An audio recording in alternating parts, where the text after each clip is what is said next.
രാമ എന്ന് ജപിക്കുന്ന, സദാ ആ ചരിത്രം സൂക്ഷിക്കുന്നൊരു ദേശമാണ് രാമേശ്വരം. ഒരു കർക്കിടക മാസം കടന്നു പോകുമ്പോൾ രാമേശ്വരത്തിലൂടെയുള്ള യാത്രയിൽ സീതയെ നഷ്ടപ്പെട്ട് ലങ്കയിലാണ് സീതയെന്നറിഞ്ഞ് സീതയെ തിരിച്ചു പിടിക്കുവാനുള്ള രാമന്റെ അയനങ്ങളെ മനസ്സിലാക്കുവാൻ ഒരുപാട് ചരിത്ര സൂചനകൾ ഇവിടെ ഇന്നും ബാക്കിയുണ്ട്. അത്തരം ചരിത്രത്തിലേക്ക് നാമം കൊണ്ട് തന്നെ ശ്രദ്ധ നേടുന്നൊരു ക്ഷേത്രഭൂമിയാണ് ഏകാന്തരാമർ ക്ഷേത്രം. രാമൻ ഇവിടെ ഏകാന്ത ഭാവത്തിലായിരുന്നു. സീതയെ കാണാത്ത ദുഃഖത്തിലാണോ രാമൻ ഇവിടെ ഏകാന്ത ഭാവത്തിലിരുന്നത്?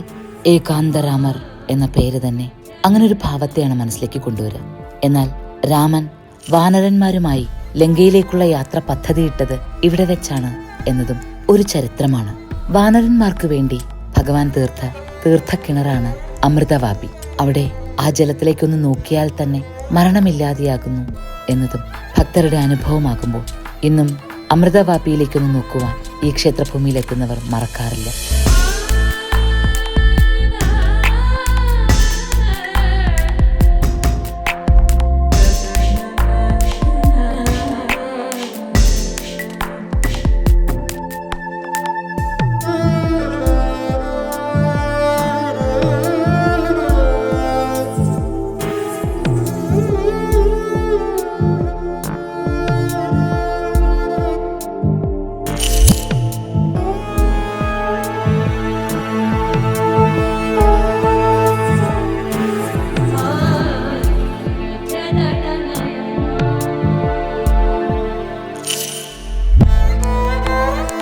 ഏകാന്ത രാമേശ്വരം, ഇത് രാമേശ്വരത്തിന്റെ വിശേഷമായ കാഴ്ചകളിൽ ഒന്നാണ്.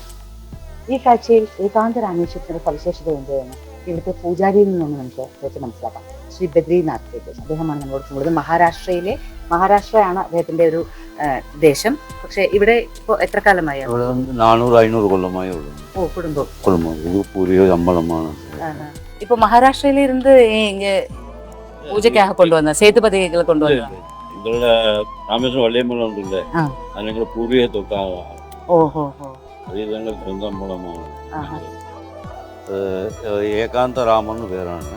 അതിന് രാവണനെ സംഹാരം ചെയ്യുമ്പോൾ മുമ്പേ ഇവിടെ ആലോചിച്ച സ്ഥലമാണ്. രാവണനെ എങ്ങനെ സംഹാരം ചെയ്യണം, സീതയെ എങ്ങനെ മീട്ടുകൊള്ളാമെന്ന് ആലോചിച്ച സ്ഥലമാണ്. അതിനുവേണ്ടി രാമർ ലക്ഷ്മണനുള്ള വില്ലമ്പ് ഇല്ലയാണ് ഇവിടെ. സീത മഹാലക്ഷ്മി സ്വരൂപത്തിൽ തന്നെ സീത ഉണ്ടാകുന്നത്. അത് സുഗ്രീവരുടെ ആലോചിച്ച സ്ഥലമാണ്. അത് ഏകാന്തമാവുന്നതാണ് ഏകാന്ത രാമർ, അങ്ങനെ പേരാണ്. ശ്രീറാം ജയറാം. കോവിൽ എപ്പോ നട എപ്പോ തുറക്കുവാങ്ക? കോവിൽ ഈവനിങ് 4 to 6 ആണ്. രാവിലെ 7 to 8 അതാണ്. രാവിലെ തുറക്കുമോ? രാവിലെ പൂജ செஞ்சுட்டு போகணும். പൂജ ചെയ്യുമ്പോൾ വന്നിട്ട് പിന്നെ പോകാം. ഇപ്പോൾ വാച്ച്മാൻ ഇല്ലയാണ്. ഇപ്പോൾ അതിന് വേണ്ടി തന്നെ പോകും. அப்போ இது ஸ்பெஷல் உற்சவம் அந்த மாதிரி ஒன்றுமே கிடையாது? ஓ, ஸ்ரீராமநவமி உண்டு. ஸ்ரீராமநவமி, சீதா கல்யாணம், வைகுண்ட ஏகாதசி, பிரதோஷ காலத்தில் சிவன் ഉണ്ട്. ഇവിടെ സ്ഫടികലിംഗം ഉണ്ടാണ്. അതിനുവേണ്ടി പ്രദോഷ കാലത്തിൽ അഭിഷേകം ഉണ്ടാണ്. ഇപ്പോൾ പൊട്ടാസ് ശനിക്കിഴമ അത് അഭിഷേകം ചെയ്തിട്ടുണ്ട്. രാമർ എല്ലാം അഭിഷേകം ഉണ്ട്.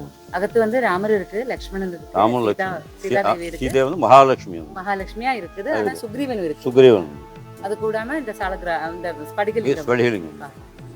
அது அந்த ஸ்படிகலிங்கம்னா ரொம்ப தெளிமையா இருக்குமே. இது இது ஸ்படிகலிங்கத்தில் பாலிஷ் இல்லைയാണ്. பாலிஷ் ഇല്ല.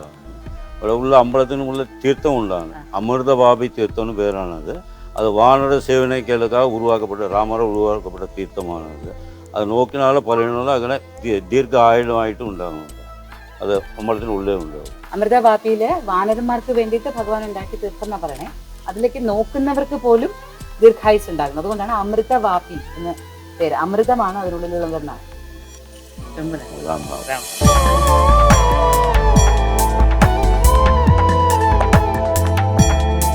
നിഗൂഢമായൊരു നിശബ്ദതയാണ് ഈ ക്ഷേത്രഭൂമിയിൽ. ഇവിടെ രാമനും ലക്ഷ്മണനും ലക്ഷ്മീ സ്വരൂപിയായി സീതയും പിന്നെ രാമനാൽ ഉപാസിച്ച് ആ സ്ഫടികലിംഗവും, അങ്ങനെ അത്ഭുതങ്ങളേറെ. ഏകാന്തരാമർ, ഈ പേര് എന്നെന്നും മനസ്സിൽ തെളിഞ്ഞു നിൽക്കും.